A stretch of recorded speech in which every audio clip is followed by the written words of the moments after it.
Salut! Dernièrement, une question qui paraît bête est apparue sur les réseaux sociaux. Qui Batman peut battre avec un minimum de préparation? S'il y a eu beaucoup de réponses très drôles à cette question, pourtant sérieuse, la vraie réponse est simple, tout le monde. Vraiment, tout le monde.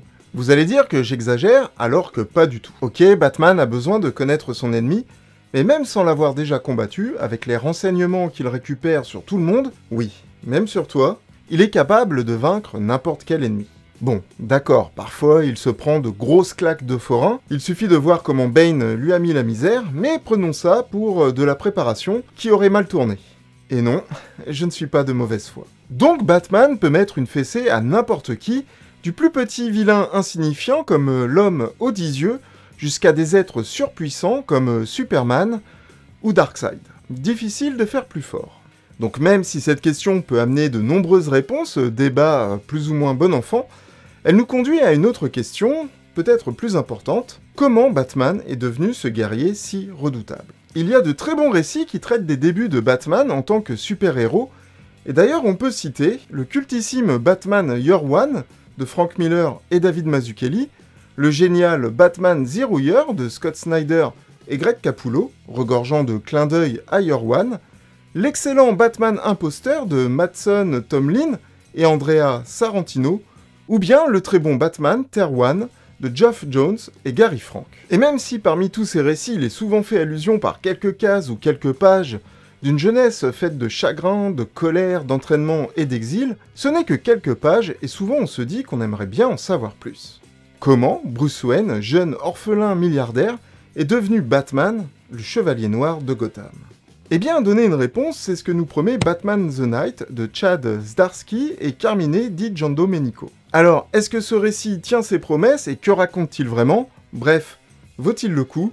On voit ça tout de suite après le générique. Allez, c'est y part.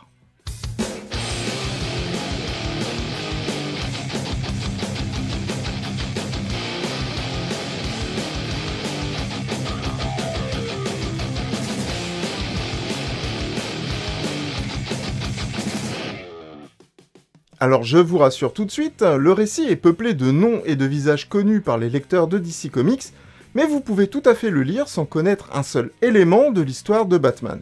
D'ailleurs, celle-ci aurait pu débuter par la mort des parents de Bruce Wayne, et même si cette tragédie est le cœur même de la promesse du jeune homme de combattre le crime, Chad Zdarsky, le scénariste, nous épargne la 100 000e version de ce drame. À la place, nous découvrons donc le jeune homme en pleine thérapie avec celui que les fans connaissent comme le plus dangereux des psys. Et pas comme psychopathe, genre le Joker, mais plutôt comme un psychologue très dangereux, le docteur Hugo Strange. Et oui, DC a aussi son Docteur Strange. Et cette thérapie sera l'occasion de revenir sur les toutes premières années après la disparition tragique de ses parents, de la cour de récré jusqu'au combat clandestin. Et après avoir démasqué un escroc, cette première partie s'achève sur une justice rendue et sur le départ du jeune milliardaire de Gotham. En effet, il a décidé de ne pas simplement combattre le crime, mais d'être le meilleur dans ce domaine. Et pour être le meilleur, il doit apprendre des meilleurs. Il se retrouve alors à Paris, déçu d'avoir déjà fait le tour de la question en 15 jours seulement. Heureusement pour nous, Bruce comprend que ce n'est pas le cas et que les vrais experts sont ceux qui restent invisibles au commun des mortels. Et même s'il est blindé de dollars, ce monde lui reste caché. Et c'est par hasard, au détour d'une balade sur les toits, qu'il va rencontrer celle qui deviendra son premier mentor, la voleuse connue comme l'ombre grise de Paris, Lucie pour les intimes. Ouais, je sais, c'est facile, le hasard fait bien les choses, et oui, elle ressemble à Catwoman. Donc elle va lui apprendre à se déplacer rapidement et sans bruit, et surtout à déjouer tous les systèmes de sécurité afin d'obtenir tout ce dont il a besoin. Et lors de son test final, il va cambrioler la mauvaise personne, et ce choix peu judicieux lui fera découvrir le véritable visage de l'horreur. Mais il finira tout de même par rendre justice, et quittera Paris pour les montagnes de la Corée du Nord, bien décidé à apprendre d'anciens arts martiaux auprès du maître Kirigi. Oui, parce que entre-temps, il a récupéré une liste auprès d'un détective privé, un certain Henri Ducard, que les fans connaissent comme étant son professeur.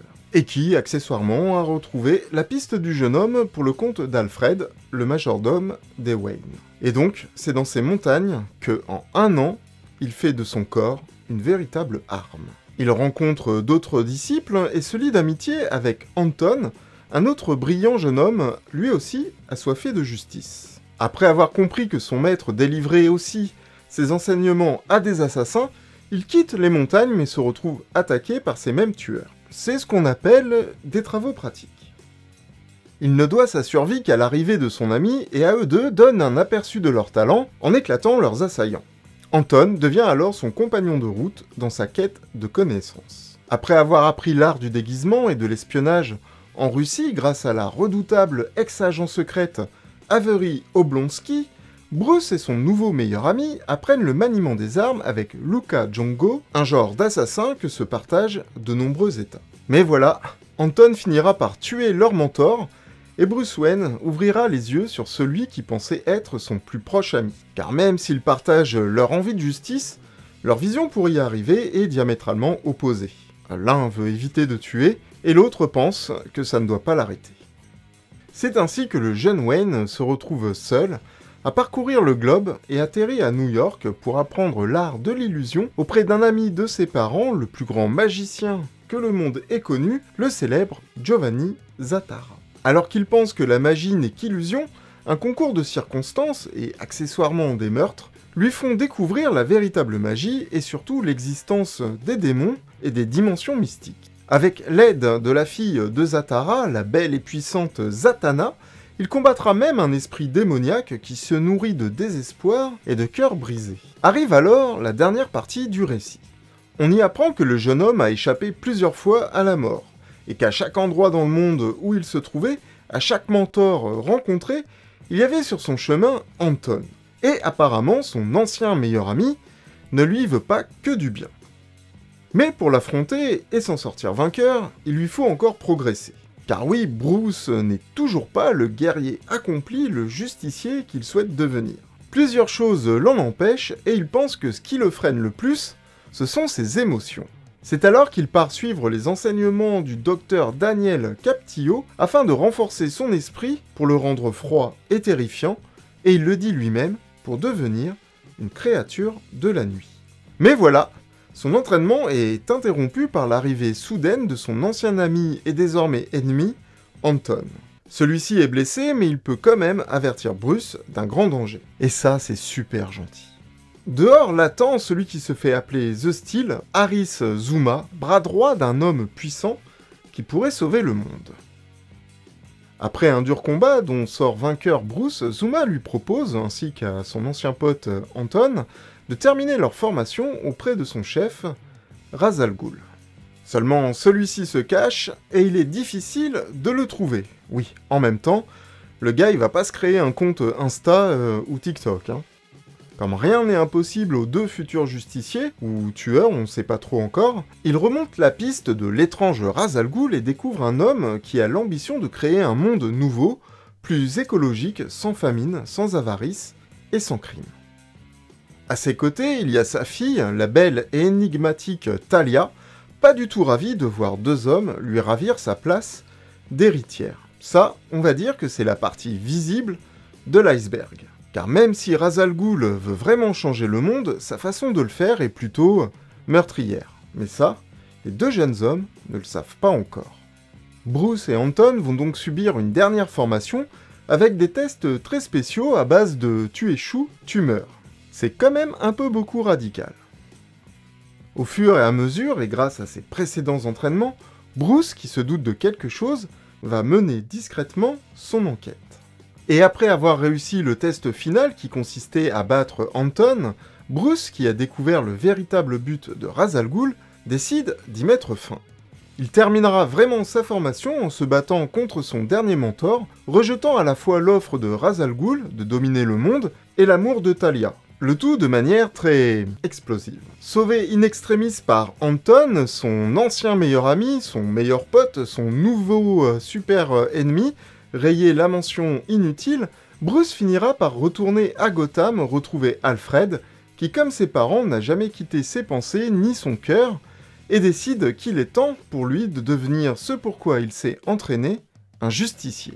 Alors lire Batman the Knight, quand on est fan du super-héros, est à la fois prenant et frustrant, car on a l'impression de déjà connaître l'histoire tout en découvrant d'autres facettes de cet exil qui fera de Bruce Wayne le justicier connu sous le nom de Batman.